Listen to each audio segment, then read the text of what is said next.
Problem यह है कि जब अनपढ़ता और अज्ञानता इकट्ठी हो जाती है तो वो ऐसी बातें करती है कि क्रिश्चियन लोग लड़ाई करना चाहते हैं, क्रिश्चियन लोग क्रूसेड करना चाहते हैं। क्रूसेड शब्द में कुछ भी गलत नहीं है, क्योंकि क्रूसेड का मतलब है, जैसे इफिसियां 6 उसकी 10 से 19 आयत हम पढ़ेंगे, इसमें लिखा है, इसलिए प्रभु में और उसकी शक्ति के प्रभाव में बलवंत बनो, परमेश्वर के सारे हथियार बांध लो कि तुम शैतान की युक्तियों के सामने खड़े रह सको, क्योंकि हमारा यह मल्ल युद्ध लहू और मांस से नहीं परंतु प्रधानों और अधिकारियों और उस संसार के अंधकार के हाकिम से और उस दुष्टता की आत्मिक सेनाओं से है जो आकाश में है। क्रूसेड का मतलब अगर हम गूगल पे आप भरेंगे, किसी भी जगह पे सर्च इंजन पे आप सर्च करेंगे तो उसमें लिखा a long and determined attempt to achieve change or stop something because of your strong believe.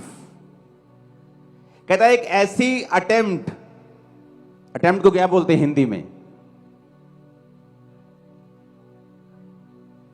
हाँ, ट्राई करना, जैसे अटेम्प्ट करना, ट्राई करना, काम करना, कुछ ऐसा काम बार बार करना, अटेम्प्ट करना, कुछ चीजों को अचीव करने के लिए अपने स्ट्रॉन्ग बिलीफ के कारण, अपने विश्वास के कारण। अब कई बार आप चैनल पे देखते हो, वहां पे लिखा होता है कि इस संडे बैटल होगी भारत और पाकिस्तान के बीच, लड़ाई होगी। क्यों? मैच में, क्रिकेट मैच में। लेकिन क्या होता है वहां पे? The battle between India and Pakistan लिखा होता है कि नहीं लिखा होता? इसका मतलब क्या? तोपगोलों के साथ लड़ाई होने वाली? परमाणु बम्बों के साथ लड़ाई होने वाली? नहीं, क्रिकेट में क्या होने वाली है? लड़ाई होने वाली है।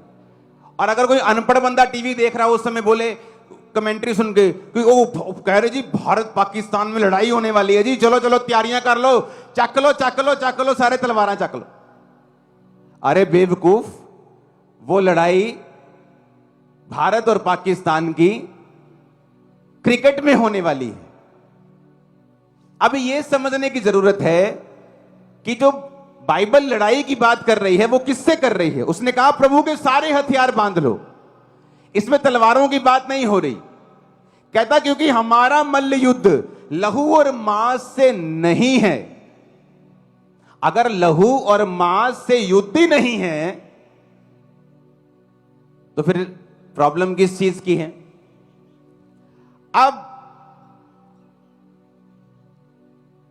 इंग्लिश का एक शब्द है क्रूसेड, हिंदी का शब्द है लड़ाई। उसे आप किसी भी तरीके से इस्तेमाल कर सकते हो। जब किसी का मैच होता है वो भी कहता है युद्ध होने वाला है, the battle between India and Pakistan. तो अगर किसी बंदे ने इसको गलत तरीके से इस शब्द को इस्तेमाल किया है, इसका मतलब यह नहीं है कि फ्यूचर में कोई अच्छा व्यक्ति इस शब्द का इस्तेमाल नहीं कर सकता। हालेलुया। क्रूसेड का मतलब है अपने बिलीफ के कारण कुछ अटेम्प्ट करना। क्या अटेम्प्ट करना? कि आत्मिक युद्ध करना। कौन सा आत्मिक युद्ध? बीमारियों के खिलाफ, पाप के खिलाफ, व्यभिचार के खिलाफ, नशों के खिलाफ, अज्ञानता के खिलाफ, अनपढ़ता के खिलाफ, शैतान के खिलाफ, जिनका हेड ऑफिस बाइबल कहती है आसमान में है। और परमेश्वर ने हथियार बताए। कौन से हथियार हैं? कहते हैं इसलिए परमेश्वर के सारे हथियार बांध लो कि तुम बुरे दिनों का सामना कर सको और सब कुछ पूरा करके स्थिर रह सको। अब आगे हथियार लिखे हैं। कहता सत्य से अपनी कमर को कस लो, धार्मिकता की झिलम पहन लो, पांव में मेल के सुसमाचार की तैयारी के जूते पहन लो, इन सब के साथ विश्वास की ढाल लेकर स्थिर रहो। ये तो हमारे हथियार हैं। अगर ये लड़ाई शारीरिक होती, यीशु मसीह ने शारीरिक लड़ाई करने के लिए कहा होता तो हम लड़ते शारीरिक लड़ाई। किसी का भय, किसी का डर नहीं है। लोग बोलते हैं किसी के बाप का नहीं खाते, कोई प्रॉब्लम नहीं है। पर यह लड़ाई ऐसी थी नहीं और ऐसी है नहीं। बाइबल कहती है इस लड़ाई का जो हमारा हथियार है वो आत्मा की तलवार है जो खुदा का वचन है। कहता ले लो। कहता सत्य से अपनी कमर को कस के धार्मिकता की झिलम पहननी। जो झिलम हार्ट को, फेफड़ों को सुरक्षित रखती थी, कहता वो झिलम लोहे की नहीं पहननी, धार्मिकता की पहननी है। जो जूते पहन के लोग लड़ने के लिए जाते थे, कहता तुम्हारे वो जूते नहीं हैं, तुम्हारे पांव में मेल के सुसमाचार की तैयारी के जूते हैं।